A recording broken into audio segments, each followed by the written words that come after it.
Part 1. You are going to hear a conversation.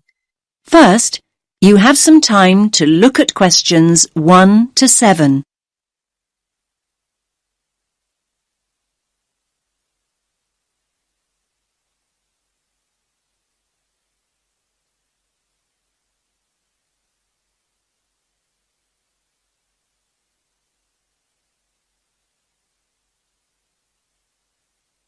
Listen carefully to the first part of the conversation and answer questions 1 to 7.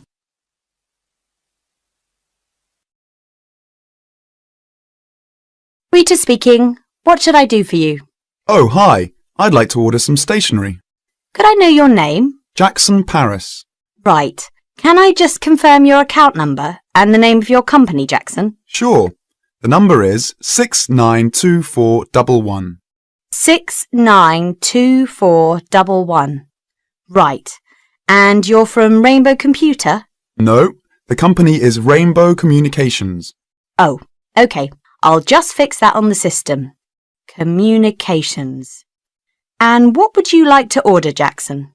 Envelopes. We need a box of A4, that is, normal size envelopes. White, yellow or manila? We'll have the plain white, please, but the ones with the little windows. Okay, one box. A4, white.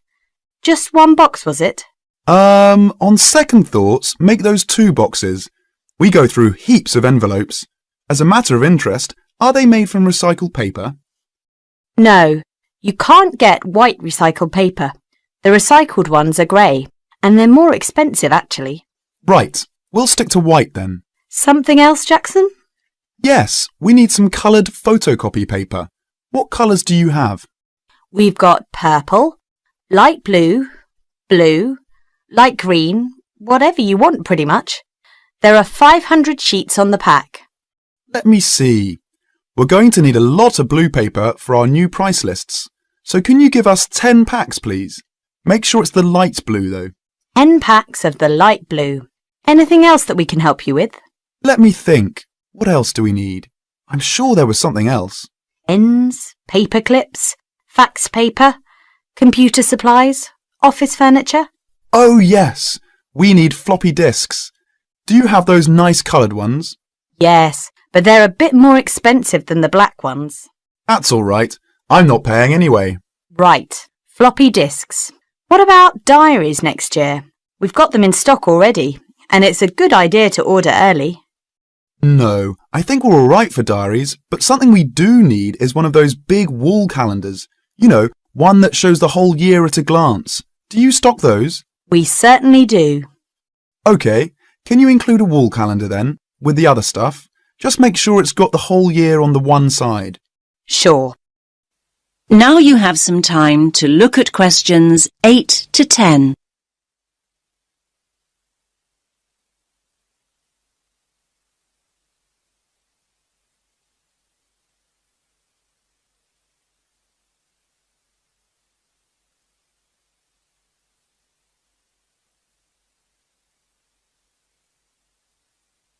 Now listen to the next part of the conversation and answer questions 8 to 10. And do you have a copy of our new catalogue? No, I don't. But would you send one? Yes, I'll pop one in with the order. You'll find it a lot easier to remember what you need if you have our catalogue in front of you next time. Yes, good idea. And when can you deliver this? Should be with you tomorrow morning. Can you make sure that it's not after 11:30 a.m? Because we have to go out at 12. There's only myself here on Fridays. Fine. I'll make a note in the delivery docket that they should deliver before 11:30. Thanks very much. Thanks.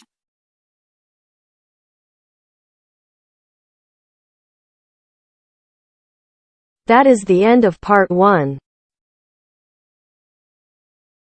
You now have half a minute to check your answers.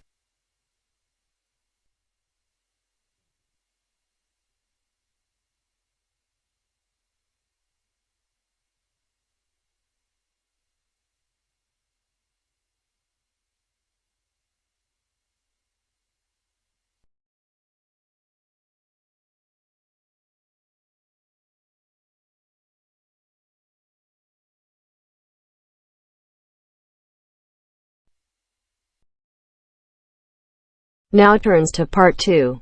Part 2. You'll hear a lecturer talking to students about a printing process. First, you have some time to look at questions 11 to 15.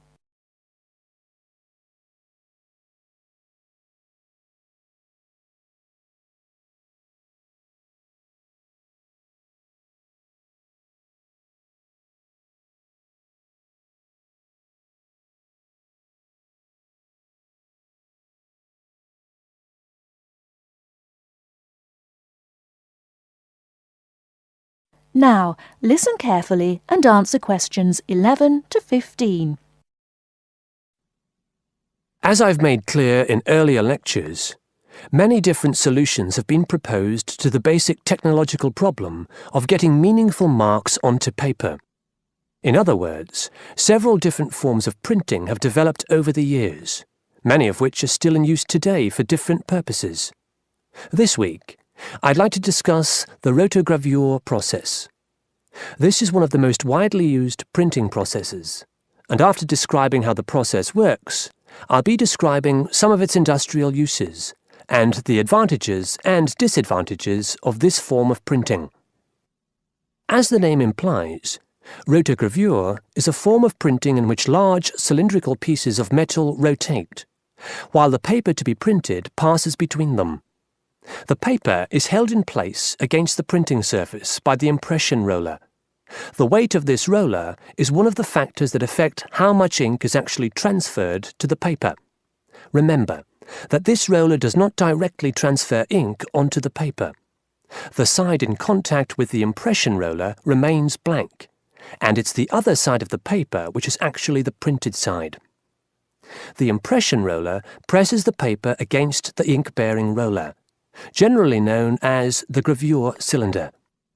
This roller is etched or engraved using either a laser or a diamond-tipped etching machine. This creates a large number of tiny holes in the surface of the roller which hold the ink. The depth and size of these holes determines how much ink is picked up from the ink fountain, which the whole printing assembly rests in. How much ink is picked up, in turn, determines the density of the image produced.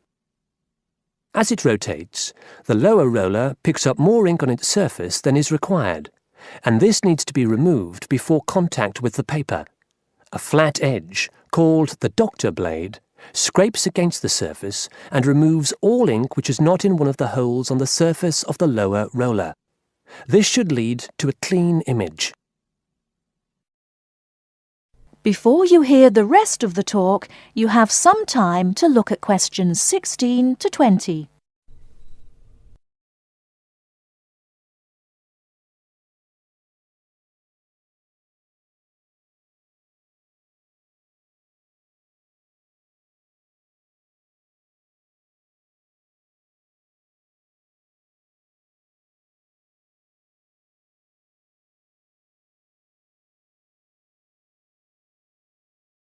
Now listen and answer questions 16 to 20. Now that we understand a little of the mechanics of rotogravure printing, I'd like to look at it in the wider context of the printing industry and discuss the main uses.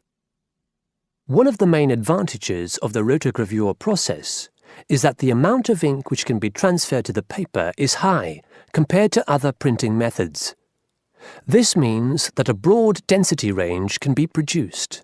In other words, with rotogravure, it's possible to produce many different light and dark shades, making it particularly suitable for reproducing photographs and fine art. For shorter print runs, some other processes may give a finer image, but rotogravure is ideal for jobs that involve printing, for example, 1 million magazines. One common place where you'll see printed matter that has been produced by rotogravure is in the advertising material that is often inserted into Sunday newspapers. Of course, it's not just paper that can be printed by rotogravure. It's a very flexible process, since the rollers used can be made to any size required.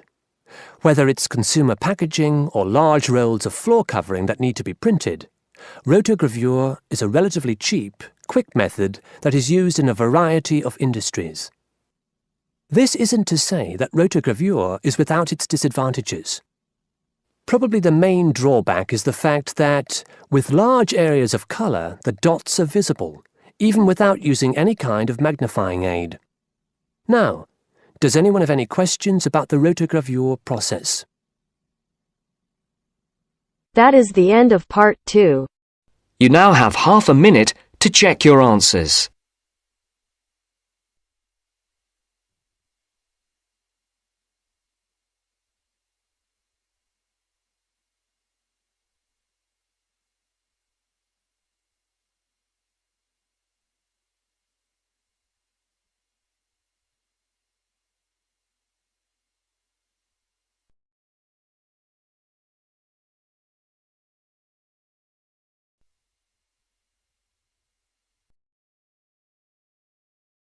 Now turns to part 3.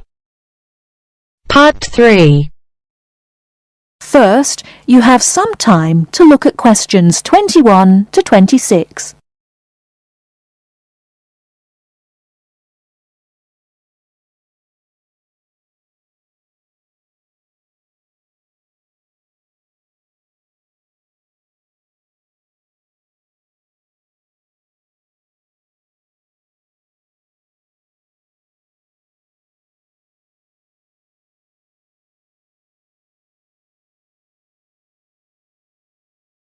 Now listen carefully and answer questions 21 to 26. Hello, my name is Emiliano. I am a student here and I'd like to rent a house for 6 months. OK, well you've come to the right place. We specialise in short-term rental. First of all, I would like to get a few details from you. Can you give me your full name, please? Yes, it is Emiliano Nespla. And can you tell me your present address, please? Yes, it's 17 Middleway, Penrose. I'm living with a homestay family at the moment.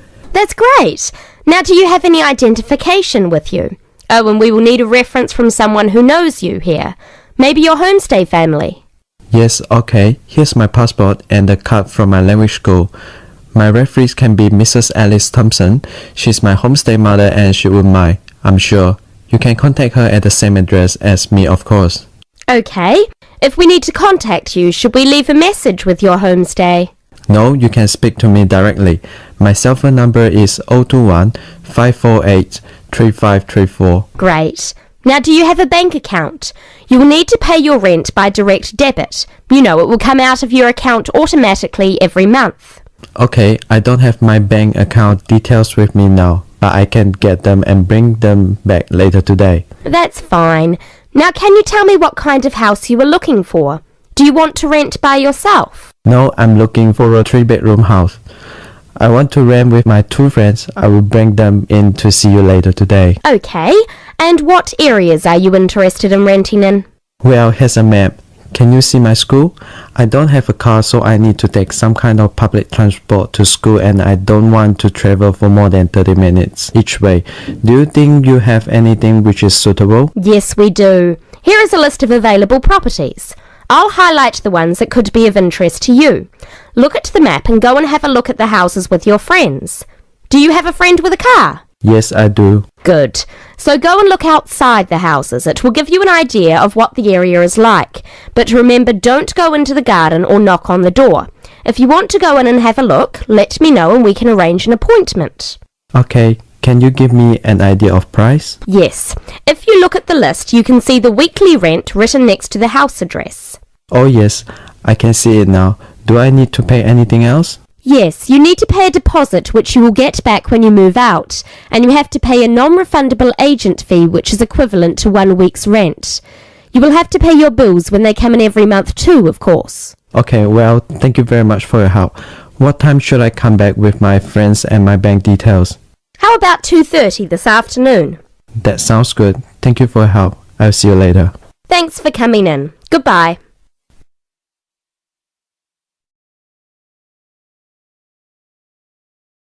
Before you hear the rest of the talk, you have some time to look at questions 27 to 30.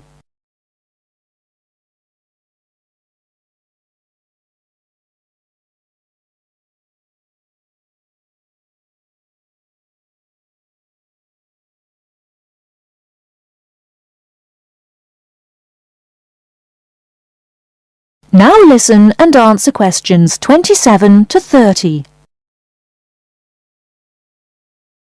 Hey, don't throw that can away! Why not? I finished with it. Yes, but you can recycle things like that. Oh, I haven't got time to recycle everything I throw away. That's a terrible attitude. Don't you care about... Hello, you two. Hi, John.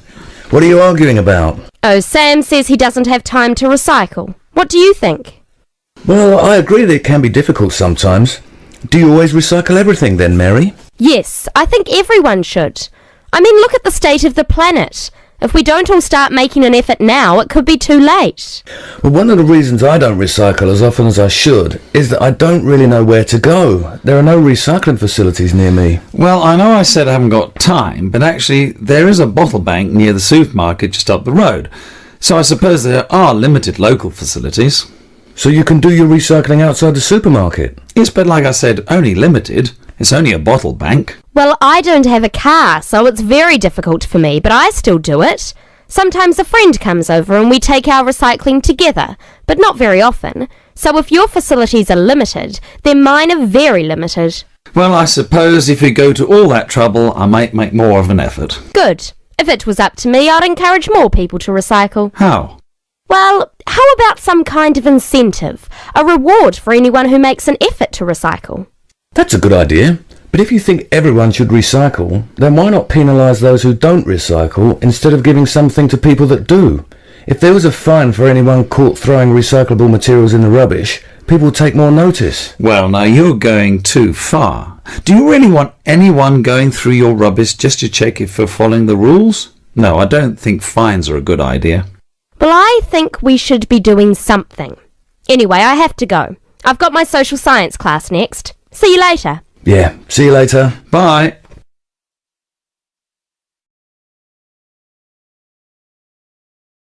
That is the end of part 3. You now have half a minute to check your answers.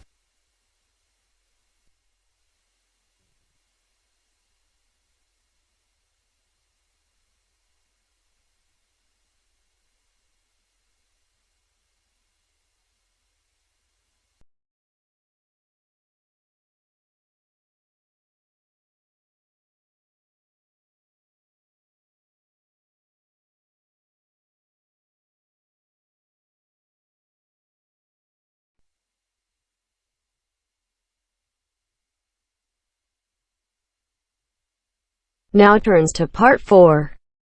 Part 4. You will hear a postgraduate psychology student talking to other students about a job satisfaction study he has investigated. Before you listen, you have some time to look at questions 31 to 40.